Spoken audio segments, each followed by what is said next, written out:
Hello and welcome back to Chronicles from a Caribbean Cubicle podcast. Here's an article I wrote that's based on a column published in the Jamaica Gleaner. It's entitled Strategy for Jamaican Sports Federations. You love your national sport.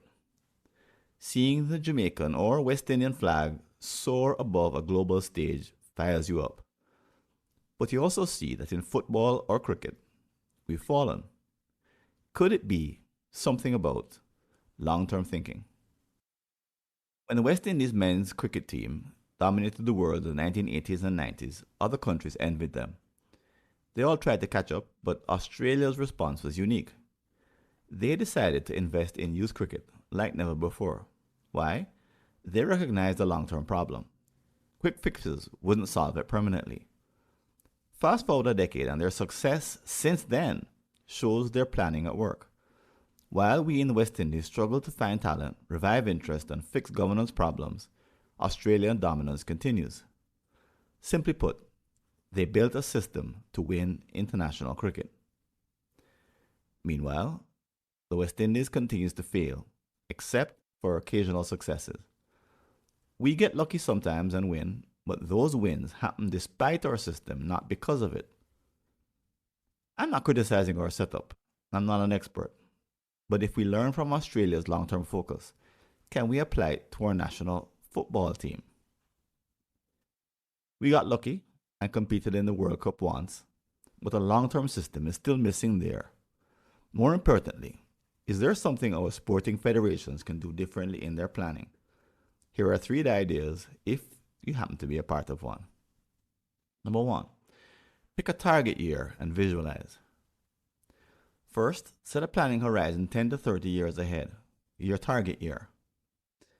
Be careful, picking too close or too far has downsides. If you pick a year too close, it becomes selfish. You'll be pushing aside future generations. Also, if you're too aggressive with your immediate goals, others won't believe you. As a result, they won't take action. On the other hand, if you pick a year too far away, your plan could become irrelevant. There won't be enough urgency for stakeholders to respond. But the key is not just choosing the right year. The idea is to commit to milestones between now and your target date. These milestones should create the right mindset on a large scale.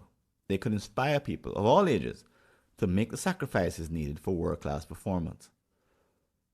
After setting a target year, create a vivid vision or endgame.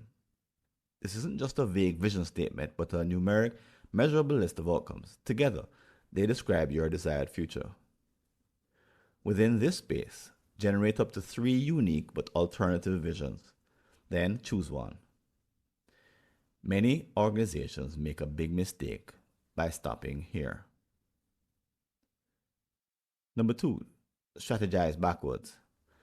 To connect your vision to reality, you need to backcast or plan backward from your desired future to the present. As you do, you'll correct 2 common anomalies. The first anomaly is that some of your initial visionary outcomes are probably unrealistic and some will be overly ambitious. The second anomaly occurs when the target year itself has to change to make the plan work. But don't remove these anomalies randomly. Your team needs to find a careful balance between aspirations and reality. This is a task for insiders and can't be outsourced. If your team fails to achieve this balance, you'll lose fan support. For example, if they sense that the planning team said yes to too many things without making tough trade offs, they may turn away. Your plan needs to make logical sense. Number 3, build social support. Sporting federations need widespread fan support, but the old way of selling your plan to people doesn't work anymore. Instead, the modern approach is to involve fans in the process from the beginning. This doesn't mean filling a room with hundreds at every meeting. The key is to incorporate both divergent and convergent activities in your schedule. Divergent activities are invitations to gather more input.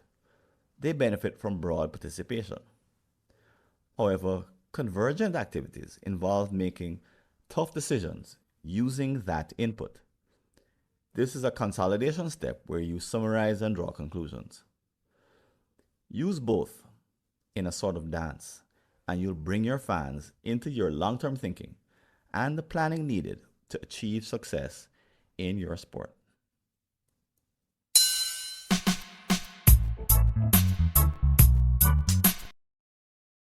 Thanks for listening.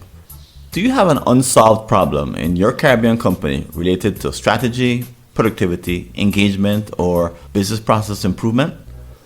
Just visit a searchable listing of all my prior articles and you may be able to help yourself to a fresh line of thinking. Go to blog.fwconsulting.com or see the show notes.